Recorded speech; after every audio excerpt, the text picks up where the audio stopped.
I'm Alex Loutitt. I'm an Olympic bronze medalist for ski jumping. Ski jumping is where you try and go as far as possible and look as good as possible while doing it. So it's a combination of distance points and style points. You want to look out for form as well as the power at the takeoff.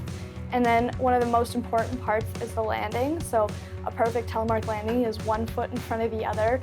And so that's partially about safety, and then you get good style points for your safety. So ski jumping is scored with a maximum of 20 points, and so there's 5 judges, and they each rank you out of 20.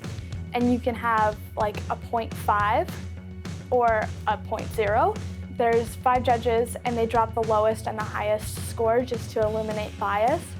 And then those 3 scores are added up and added to your distance points. The K point is also known as the red line, but it's where your ideal landing place starts. So between K and hill size is where you ideally want to land, and that's a pretty good jump going between the two of those.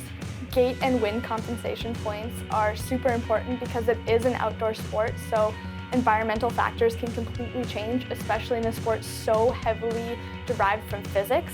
So physics play a huge role in ski jumping, right? We try to make ourselves the most aerodynamic as possible in the in-run to gain as much speed, and then we try to create the most lift possible over the knoll and in our flight to fly. And so if you're jumping into the headwind, it's the same reason airplanes take off into the wind. You're creating more lift, and if you have tailwind, you're going to create less lift. So the gates are to kind of compensate that so it's a little bit more fair. And then the same with the wind points. So you're going to have minus points for headwind because it's going to make you go farther, and plus points for tailwind because it's going to make you go shorter.